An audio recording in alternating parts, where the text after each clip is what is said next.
I think if you challenge the right cartel members, they'd walk away for the right amount of money, just so like, oh, that's all I needed in the first place. Yeah, So it's because an it's not interesting thought. religious extremism that's pushing them to say, you do this and you will be reunited with your God in peace and everlasting. It's completely different. Yeah. Mm. Yep. Well, great start, guys. All right. In kind of the same line, this is very, very thought provoking too. Kat, I'll throw it first to you. Is one of the questions we got is the cartel a bigger threat than China or Russia in the long term? Okay, so China and Russia, they're obviously like state actors. They have their nuclear arsenals and they're on a global stage.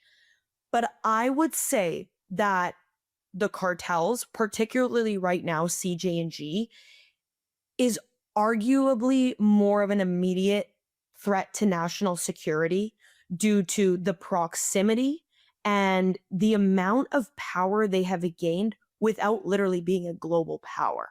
I mean, how is it possible that we're even drawing these comparisons of, Russia and China and the cartels when these are two groups that literally could like walk into a United Nations building, and then you just have this group that started with rudimentary weaponry and like almost like guerrilla warfare in a way, and we recognize them as being equally, if not more, powerful and dangerous.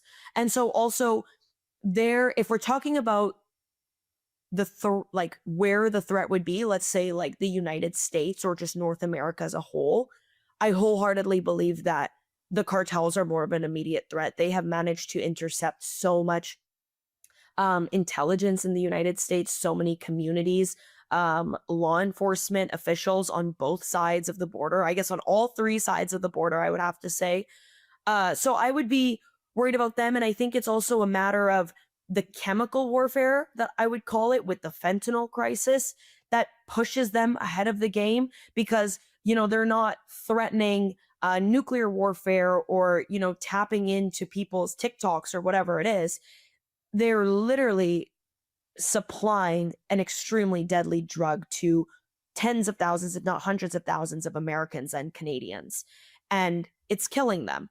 So whether that some people want to argue it's directly or indirectly, I would have to say with all of these factors combined, I think that the cartel is more of an immediate threat to national security.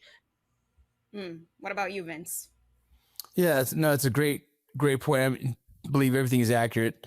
I would say the only thing that I think of is how China and how powerful they are, that they're also owning land in America, their own land in Mexico. They infiltrated in many different ways, kind of like their system is kind of this long, slow process of how they totally destroy and dismantle America. And so I think China is always a big threat to me. Russia's there, right? But I don't think they're as effective as what China has been. But is in the military, we do the same thing. What's the most immediate threat? It is Mexico, right?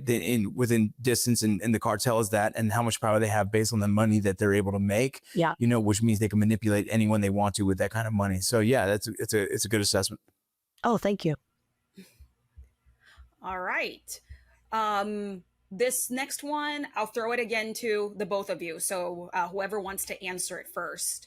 What's the biggest myth Americans believe about cartels?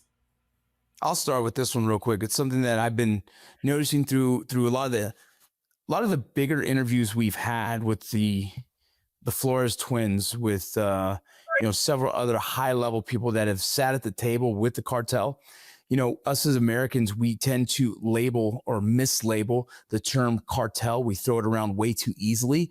And the cartel themselves in Mexico don't use it so freely. If you're part of the family, if you're part of the internal workings of that cartel in Mexico, you are considered the cartel. But outside of that, everything else is a business. You are either, part of the transport business, you're part of some kind of business, or you're just a plain drug dealer in America that is using the supply that the cartel supplies them with, right? And so I think Americans have to really understand how to define these individuals. When cops arrest 3 guys with dope and all that, and they say 4 cartel members or 3 cartel members, that's a mislabeling of what a drug dealer actually is, that is supplied by in a chain of events in business. And so I think we have loosely used the term too freely, and it's made the water muddy, right? It's made it a little blurry for those to understand what a real cartel member is and the significance of that, and who are just street punks using those drugs to make money.